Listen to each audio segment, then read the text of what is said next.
على 30 و40 مليون جنيه اتصرفوا على الكوره، وان نادي اشترى، وان الناس دي اشترت 6 لعيبه 7 لعيبه ب 12 15 مليون جنيه، وقعدوا ما لمسوش الملعب. طب ودي هل حد بيحاسب؟ ما هو دي طب خلينا نسال مدربه، وهو راجل امين اكيد، واكيد ما عندوش مصلحه في انه يروح او ما يروحش، واحنا بنثق في وجهه نظره الفنيه عشان لو قال لنا حاجه دلوقتي. بس قبل ما اتكلم طارق يحيى، انا عايز اقول ايه، ان انا ممكن اشوف لعيب ما ظهرش دي، انه زي ما الحسن عنده امكانيات استفيد منه، وشايف ان هو قدراته ما ظهرتش عند الفرقه دي، وشايف انه معايا هيظهر اكتر. وارد. يعني الاهلي رجع محمد فضل ب 4 مليون. جوزيه كان قال لك ده لعيب باسكت، وراح الاسماعيلي ببلاش او خرج بره ببلاش. مثلا الزمالك ما خدش جمال حمزه رغم انه كان قاعد في الجنينه، راح هنا وراح الاهلي ما اعرفش راح بكام. فهي انا في رايي المسائل دي بتبقى وجهه نظر شخصيه. انا شايف ان كابتن مدحت افضل معلق في البلد. نعم. هل ده رايي لازم كل الناس تبقى زيه؟ لا مش كده، لكن الاغلبيه لو اجمعت يبقى اوكي. لكن لو اجمعنا بشكل فني على ان هذا اللاعب سين من اللعيبه، مش لازم ابو كونيه ولا جمال حمزه ولا فضل، هقدر استثمره بشكل كويس رغم ان هو لم تظهر قدراته بعد، فلا مانع اطلاقا. مساله مين يحاسبه دي، احنا هنقفل قضيه مصر كلها، هتحاسب مين؟ ما هي دي الحقيقة، هي دي النقطة اللي لازم ده سداح. احنا رايح الحلقة اللي فاتت ده سداح مداح، ده مولد وصاحبه غايب بالظبط. دي كيكه وكله بيقبل فيها. هو ده. لكن طارق اتكلم بقى. انا بس طبعا اكيد عايز اساله كمان. انا عايز ازهق طارق يحيى. خليك يا طارق شويه. انا اذكر لها هي كلمه واحده. انا اذكر ان طارق يحيى قال قبل ما يتكلم انه في اخر 3 4 مباريات عنده مشكله تركيز. اوكي كابتن طارق، مساء الانوار. مساء النور يا كابتن مدحت. يا رب تكون بخير. الحمد لله تمام، نحمد ربنا. تحيات الاساتذه حسن مسكاوي وفتحي سند ليك. مسا على الاساتذه الافاضل كابتن حسن مسكاوي وكابتن فتحي سند من اونيو ستوديو كابتن مدحت. ربنا يخليك. يعني عندي طبعا جزئين، جزء اكيد خاص بالمقصه واللاعبين الجدد، لكن خليني قبل ما اخش في دي اسالك عن ابو كونيه. اولا هو جاب كام هدف مع الانتاج الحربي السنه دي يا كابتن طارق؟ جاب حوالي 3 أهداف تقريبا. كويس. وهداف الانتاج عندك كان مين؟ كان حسن موسى. جاب كام؟ جاب حوالي 6. واعتقد العدروسي افتكر 4.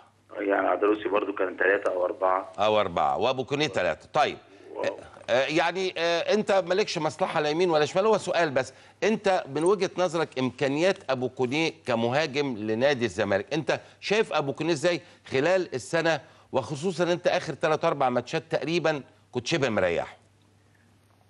والله بص يا كابتن، هو طبعا في البدايه ابو كونيه لعيب كويس. محدش يختلف عنه، لعيب كويس، ولعيب في الحقيقه بيمتلك قدرات جسمانيه وفنيه برضو عاليه. كورته كويسه، بيستقبل الكوره كويس. كون ان هو ما لعبش معايا بصفه اساسيه دي ليها اسباب، وهقولها لحضرتك دلوقتي بمنتهى البساطه. يعني اتفضل.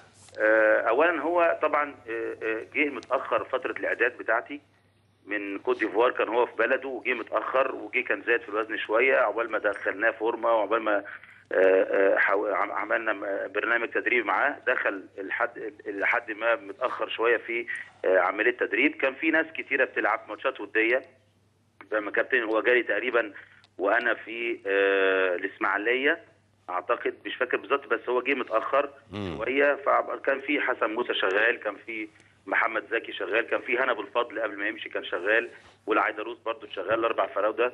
وطبعا هو عقبال ما دخل خد وقت الحقيقه، لكنه لما انت اللي اخترته يا كابتن طارق ولا لجنه الكوره عندك؟ ايه يا كابتن؟ مين اللي اختاره؟ مين اللي وقعت عليه عينه؟ هو موجود معاهم، موجود من الانتاج الحربي من ممتاز به.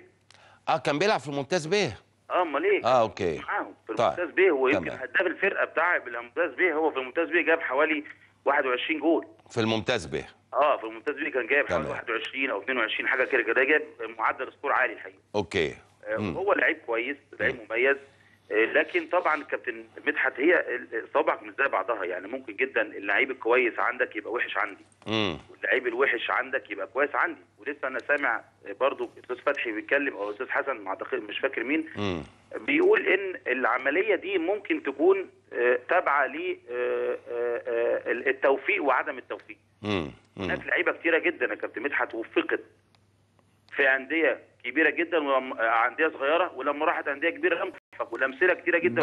بالظبط انا معاك، بس هو كان وجهه النظر ان نادي كبير لما بيختار مفترض بيختار لعيب مكسر الدنيا، يعني على الاقل بتبقى دي زي ما تقول ايه الجارانتي الوحيد اللي في ايده انه لعيب مميز ومكسر الدنيا. يعني هي عمليه اقتناع يا كابتن، عمليه اقتناع بالظبط كده، عمليه اقتناع بالظبط. لابد ان احنا نحترم هذه وجهه النظر، لان طبعا يمكن حسام وابراهيم لما كانوا ماسكين المصري هم تابعوا الولد في مباراه، ده اللي اتقال لي يعني، تابعوا الولد في مباراه مع الرباط الانوار مع الانتاج الحربي في الممتاز به، والولد عمل ماتش كويس قوي، فهم من ساعتها كانوا يعني حطوا عينهم عليه. اوكي يا مدحت، اقول لك على سر يمكن اول مره اقوله.